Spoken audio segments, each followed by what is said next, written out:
Corée du Nord, l'Iran et la Russie. Le risque d'une guerre nucléaire est de nouveau une réalité. La chute du mur de Berlin le 8 novembre 1989 marquait le début d'une nouvelle ère de paix, de prospérité et de libre-échange. Les essais nucléaires, les menaces de bombardement et les bunkers sont devenus des reliques du passé jusqu'à aujourd'hui. On s'en rend compte très facilement avec ces articles.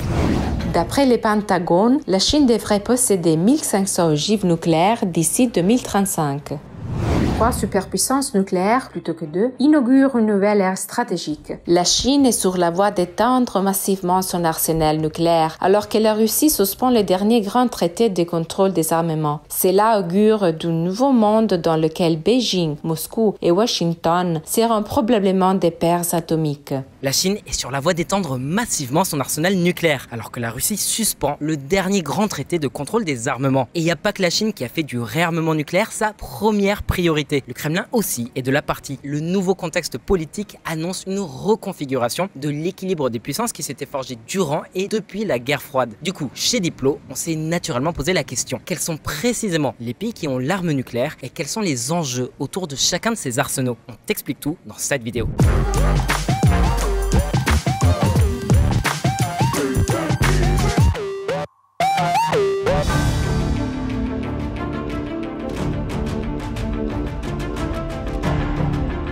La menace nucléaire qui plane sur le monde depuis le bombardement d'Hiroshima et de Nagasaki par les USA en 1945 est dans tous les esprits. Sentant leur existence même menacée, des pays comme l'Union soviétique ont fait de la dotation de l'arme nucléaire leur priorité absolue. En 1949, Moscou parvient à maîtriser cette arme, suivie en 1953 par Londres, puis en 1964 par la France et la Chine communiste. Mais la course effrénée à l'armement, elle a lieu entre deux ennemis systémiques, les USA et l'URSS. À eux deux, ils possèdent près de 70% de l'arsenal nucléaire et ils ont aussi procédé à 1745 des 2059 essais nucléaires dans le monde. Et les stocks que les deux pays ont cumulés durant la guerre froide sont carrément déments. Il y avait de quoi détruire la planète plusieurs fois. Durant la crise des missiles de Cuba de 62, le bouton rouge du bureau ovale était relié à, accrochez-vous bien, 25 540 ogives nucléaires. Sur la même période, l'Union soviétique n'en comptait que 3346, mais elle a rapidement rattrapé et même dépassé les États-Unis. On estime que le stock mondial d'armes nucléaires a atteint son apogée dans les années 80 avec environ 70 000 ogives. Complètement dingue.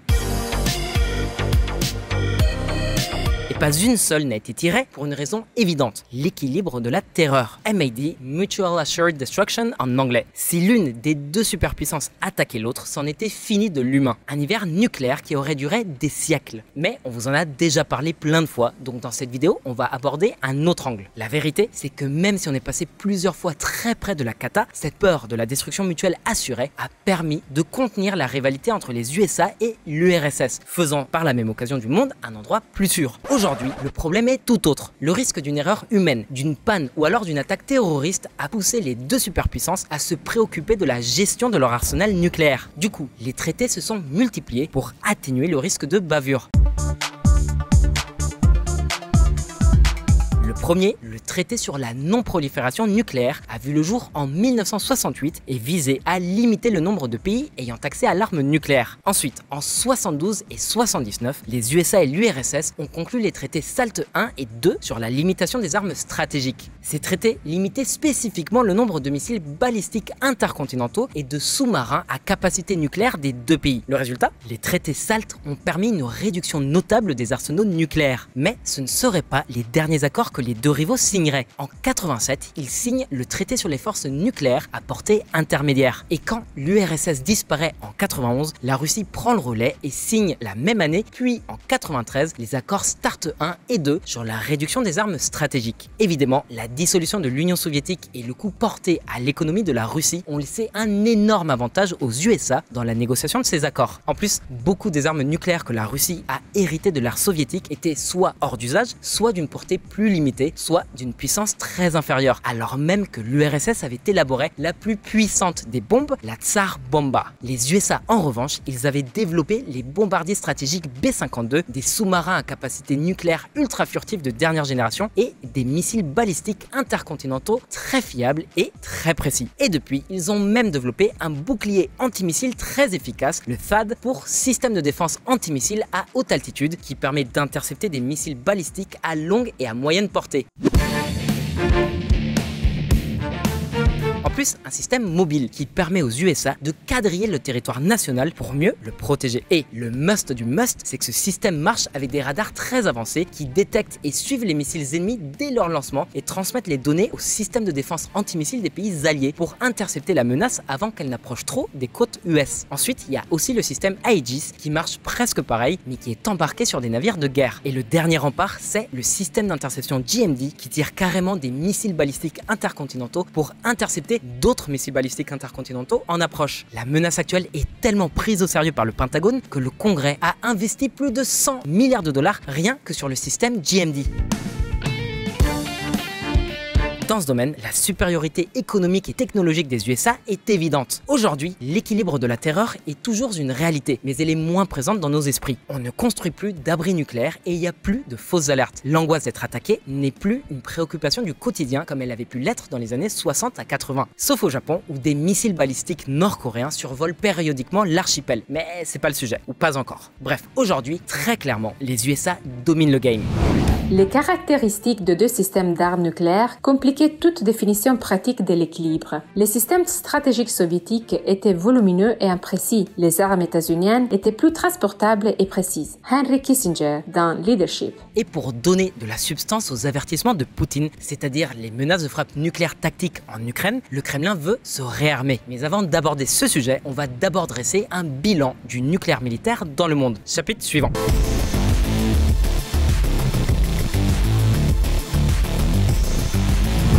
Un 21e siècle très nucléaire.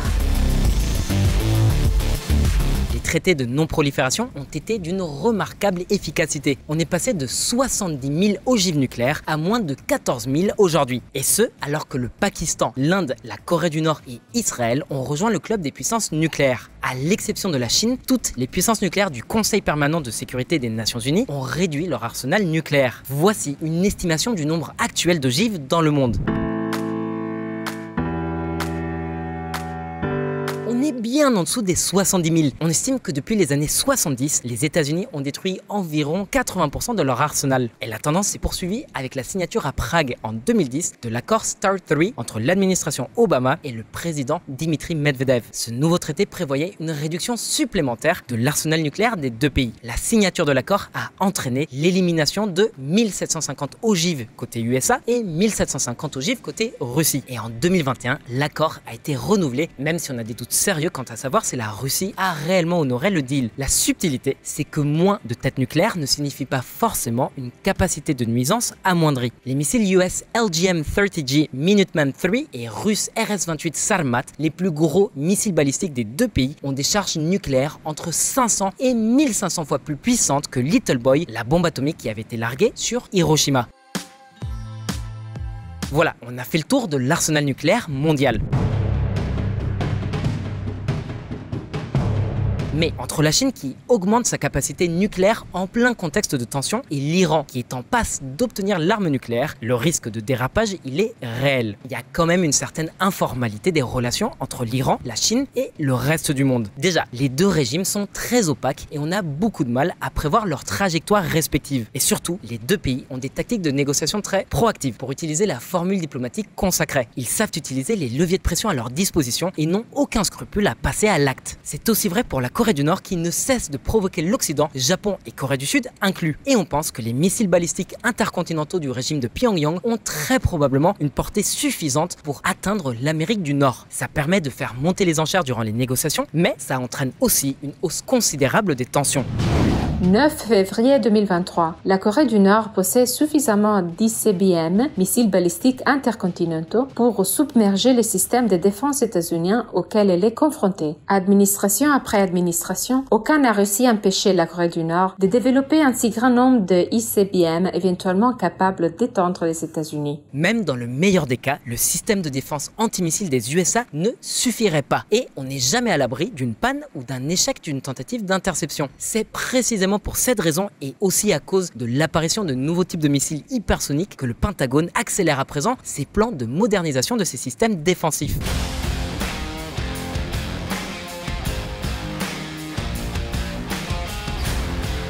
Donc, en plus des THAAD, des Aegis et des GMD, les USA développent des systèmes d'interception de dernière G pour répondre aux nouvelles menaces. Et pour gagner en efficacité, l'armée US prévoit de les déployer dans des pays alliés. L'Agence de défense antimissile demande 10,9 milliards de dollars pour le budget 2024 et des dizaines de milliards de plus pour la suite. Bon, on vous parle des États-Unis depuis tout à l'heure, mais c'est pas le seul pays qui est exposé à une attaque de grande ampleur. Il se passerait quoi si la Corée du Nord attaquait le Japon ou la Corée du Sud? Ou alors que l'Inde et le Pakistan se tiraient dessus? En plus, ce serait pas forcément intentionnel. Un test ou un coup de pression qui part en cacahuète. Le dysfonctionnement d'une fusée, ça arrive plus souvent qu'on ne le pense.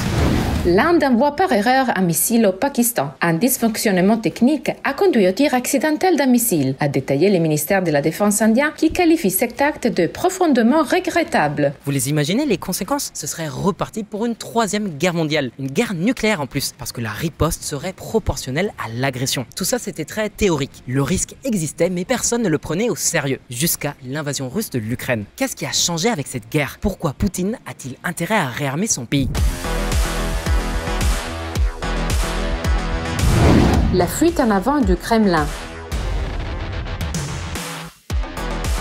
Vladimir Vladimirovitch Poutine a repris la présidence en 2012 après l'avoir provisoirement délégué à Medvedev pour préserver les apparences d'une pseudo-démocratie, même si dans la réalité, Poutine a toujours été aux manettes du pouvoir. Bref, il reprend officiellement le contrôle du pays 2 ans seulement après la signature de START 3. Et même si le dictateur a donné son aval à la prolongation de l'accord en 2021, il est communément admis qu'il s'oppose au désarmement nucléaire de son pays. Il pense que c'est une ingérence étrangère et que seule la Russie est légitime à déterminer de combien de têtes nucléaires elle a besoin pour se défendre. Du coup, il n'a pas encore dénoncé l'accord START 3, mais on n'en est pas loin. Déjà, faudrait savoir si le pays a réellement respecté ses engagements depuis 2012, année du retour de Poutine au pouvoir.